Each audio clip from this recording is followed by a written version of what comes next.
Now let's take a look at the focus component called Intro to Centers. Intro to Centers is a whole group community meeting that begins the day.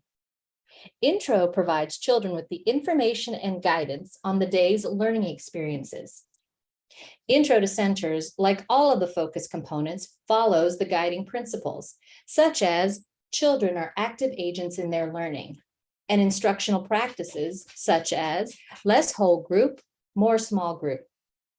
An effective intro is concise, and a good rule of thumb to follow is the 2-minute rule, which is however old the children are, plus 2 is the maximum amount of time that children can attend in a whole group. For example, if children are 3, plus 2 means that your intro to centers should be around 5 minutes.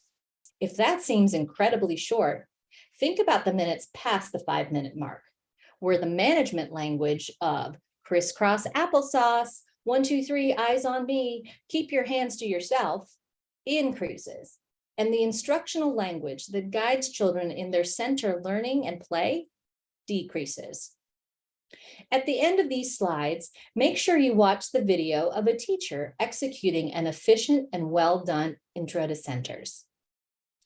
In contrast to a typical preschool circle time, where children often do activities such as calendar work, jobs, weather, which tend to be monotonous, decontextualized, and with children passively engaged, Intro to Centers invites and inspires children to think critically and plan purposefully.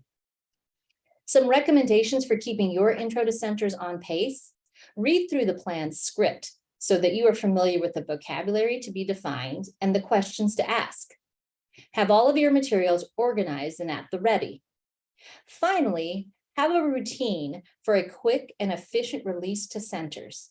For example, off you go, friends. Maybe all children need to get going into centers, versus asking each child in the circle which center they want to go to will often take a long time and likely cause conflict and hurt disappointed feelings for those final friends who have barely any centers to choose from.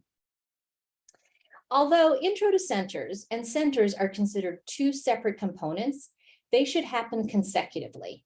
For example, if children go to a special, such as music, instead of doing your intro, go to music and then do centers, wait until the children return from music and then do your intro, followed immediately by centers. It's also recommended that you schedule center time for 90 uninterrupted minutes if possible, and generally in the first part of the day when the majority of your children are present and also when your staffing is maximized. Now, let's take a look at a center learning experience plan. At the top, you will see the unit and week that the center is in, and also the read aloud connection. There is also a section called I Am Learning Too, and you can consider this the center's objectives or goals. There's also a section on family engagement, things to consider when children are engaging in the center. Most of the key vocabulary have a child-friendly definition, and all of the vocabulary words have an accompanying color visual card. The materials are suggestions, and you should think about adjusting them for maximum accessibility. For example, if this were a block building experience, you might substitute milk crates for blocks as a scaffold for children who have fine motor challenges. In addition to gathering materials as indicated in the preparation section, consider other important prep, such as pre-teaching or other visuals, or even extra staffing that you might need. During centers, teachers have the opportunity to circulate amongst the centers, asking children questions, engaging in substantive conversations, and supporting them in peer-to-peer interactions.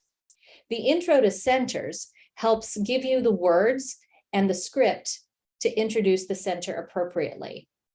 Although you don't need to read this intro verbatim, pay attention to the language style and the use of sophisticated vocabulary, the precision of the questions, and the references to the read aloud. Apply your style, but make sure you include all of these elements. During centers and guiding questions section provides guidance on specific teacher moves that maximize learning opportunities for children. Center language supports accompany each center lesson plan. And it is a crucial resource that will help you and any adult in your classroom stay on track with the facilitation of learning that characterizes a quality center time. You'll post each of these in the centers and rotate them as a new center is introduced as part of your daily prep. Giving children choice and agency means that they may not want to do what you so purposely planned. What then? In Focus, all children are invited to experience all of the centers. However, executing 9 centers daily that each child will experience throughout the week can be challenging. And again, giving children choice and agency may mean that there are things that they don't like to do. For example, writing or are challenged by. They may not like to write because of fine motor challenges. To address this, focus on the goal of the center rather than where the center is. For example, a writing table experience may be to label drawings of family members with their names, but many children prefer to spend the majority of their time in blocks. The goal of this experience is to practice writing in a meaningful context. But can children do this in blocks, not at the table? Absolutely. For example, the teacher could tape letters to the blocks so that children can write, quote unquote, their names by building with blocks. In Focus on 3s, there is no designated small group time as there is in Focus on Pre-K. Instead, small group learning happens during center time, with teachers working with pairs, trios, or other small group configurations. As always, use your documentation to inform how you form these small groups. For example, if you notice a couple of friends struggling with cutting paper and becoming frustrated while creating the classroom mural, you could pull those friends into a small group with a pair of children who can peer model and support them. Or you can also form small groups around an emergent interest, such as a group that wants to continue researching specific animals, such as sea creatures, after they've been playing ocean in the dramatic play area. Don't forget to watch the video of a really good intro to centers.